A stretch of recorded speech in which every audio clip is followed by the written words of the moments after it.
Hi and welcome to our Yamaha Development Atelier. My name is Thomas Lubitz and I'm a Meister for brass instruments and have been working on Yamaha instrument development for many years. In particular, the development of trumpets has been a major focus for our atelier team. Together with our colleagues in the US, Bob Malone, and our design division in Japan, we have developed many of the latest trumpet models.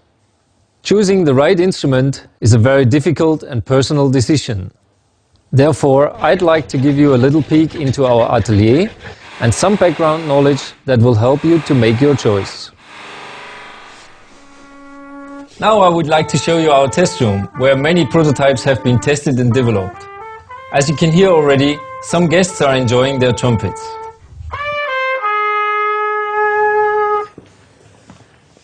As you can hear, we have a jazz trumpet player here. He's not just a player, he is the Italian lead player. He played with many big bands all over Europe, with a lot of different great musicians, just for example like Maynard Ferguson, Mr. Andrea Toffanelli. Thank you, my friend. And we have here another fantastic, outstanding trumpet player. He is professor at the Hochschule in Hanover. He's very active in the field of the chamber music. He gave so many concerts with the Canadian Brass Quintet and is actually a member of the Stockholm Chamber Brass, Mr. Jeroen Bervaars. So when developing a trumpet, every little detail needs to be checked very carefully.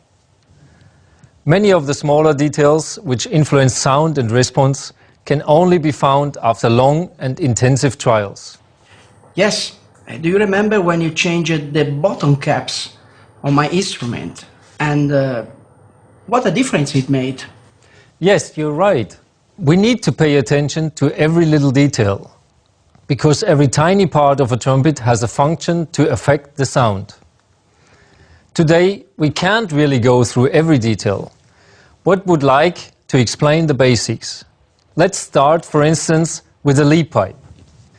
Usually, the lead pipe is the first impression a player gets from the instrument. Here they feel how the air flows, what the response is and how the intonation works. Two very different lead pipes may feel equally good, but providing totally different sound results. In our professional range of trumpets, we provide 6 different lead pipe versions. Every single one provides its own character and differs in length and shape. Just by looking at these lead pipes, you may not spot any difference. Therefore, we have prepared a small graph to explain the difference. Some of the main differences can be found in the venturi of the lead pipe, the tapered shape and the length. Yes, Thomas, could you tell me exactly what that means for me as a player? Well, basically speaking, the length of the lead pipe and the venturi size are mainly influencing the response. The tapered shape is more responsible for intonation and sound.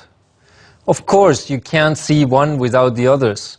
All components must be in good balance to each other, to providing the best results. And Thomas, I have a question that could be interesting. For you as a technician, what do you mean by response? Well, the response is something every musician will feel differently. It's something very personal, and it's a personal impression that stands in conjunction with the whole instrument. For example, a rather light and easy response might not be the right solution for everybody. The resistance should be perfectly adjusted to the type of players. Let's have a quick look on our graph. The lighter we build the instrument, the easier the response will be. The heavier, the more energy we have to use to get a good sound. The bore size is very influential for the response as well. Usually, the bore size is measured in the valve section, where we measure the inside diameter of the inner slides and the piston ports. And so this diameter shows if an instrument is medium large or large bore? Yes, you're right. These sizes have been defined long time ago, and they are standard on most trumpets nowadays. Depending on the type of player, one can choose the right bore size. You, as a lead player, using a lot of airflow, would always feel better on a large bore instrument. Jeroen, as a classical orchestra player, would feel much better on a medium large. And actually, this is the same for semi-professional or even amateur players. Thomas, you are absolutely right. I really need a large bore to get all the air through and to have the space to open all the high notes. And Jeroen, why did you decide to play a medium-large Zino, a medium-large bore Zino, for all your gigs or your concerts? Well, firstly, because of the easy response of the instrument, and secondly, which is for me very important, it's very flexible. I can use this instrument in the orchestra, in a solo concert, in chamber music, loud, soft, in any style. As you can see here, two outstanding trumpet players with completely different musical requirements are looking for different instruments. The question is not whether medium large or large is better. It's finding the right balance for each player. It's all decided by the sound. You're absolutely right, Thomas. It's so hard to find a good way or a good terminology to speak about the sound of a trumpet. When I try out the trumpets in a quite big hall with colleagues, one colleague may name it as being brilliant or bright, and a third one may call it even aggressive. Particularly during the development processes, it is important to use the same terminology about the sound. Yeah. Therefore, we start by finding a common understanding with the musician before we begin testing the instrument. Let me explain this with a picture. Firstly, in the center of the note, we have the so-called core of the sound, which we usually hear as a strong middle and low overtones. It is influenced mainly by the weight of the instrument and the individual playing capability of the player. This core is surrounded by higher frequencies and overtones that are provided from the material of the instrument and influenced by the metal gauge and the construction process. What we hear as a complete sound is the result of both parts together. If we are looking at the sound of the instrument as a picture, we can clearly recognize different core sizes or the amount of higher overtones.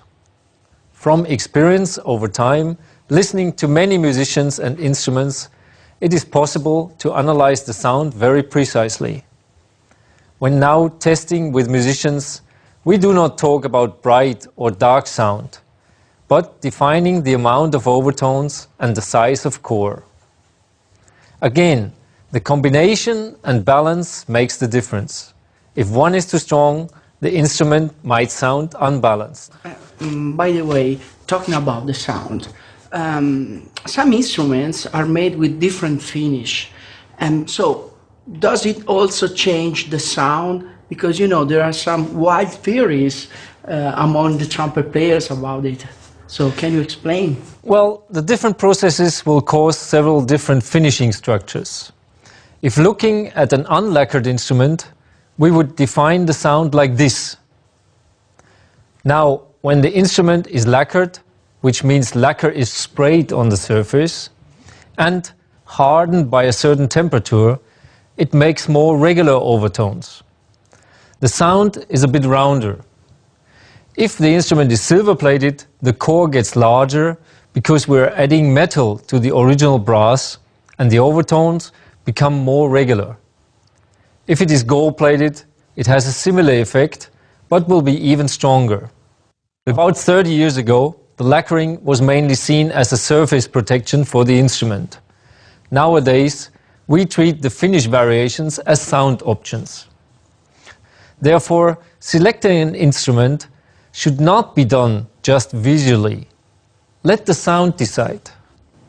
Yes, there are so many things we have to watch very carefully when we choose an instrument, but the most important thing is still to really try out every different kind of instrument, every different size for yourself, so you can see which instrument is the best for yourself. It's all a matter of personality and way of playing.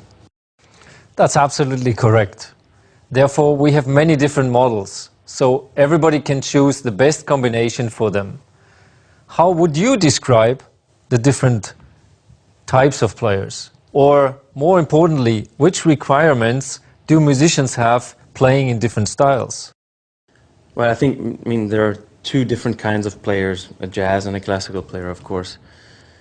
And being a classical player who's some kind of all-rounder, I play orchestra, solo, and chamber music, I need a lot of flexibility, just the same as an amateur player does in a wind band. We need a lot of flexibility to be able to play all kinds of styles.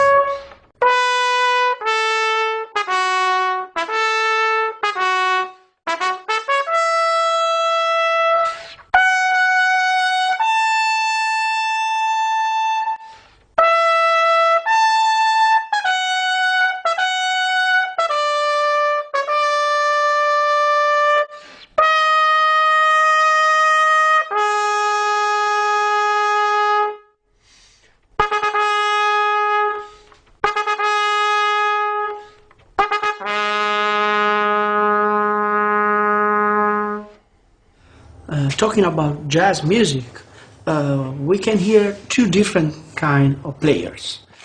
The band combo player usually requires an instrument that gives him a beautiful solo sound, as well as flexibility. And on the other hand, the lead trumpet players, like myself, who are leading a whole big band and playing with a lot of power, they require stability and an open feel in the higher register.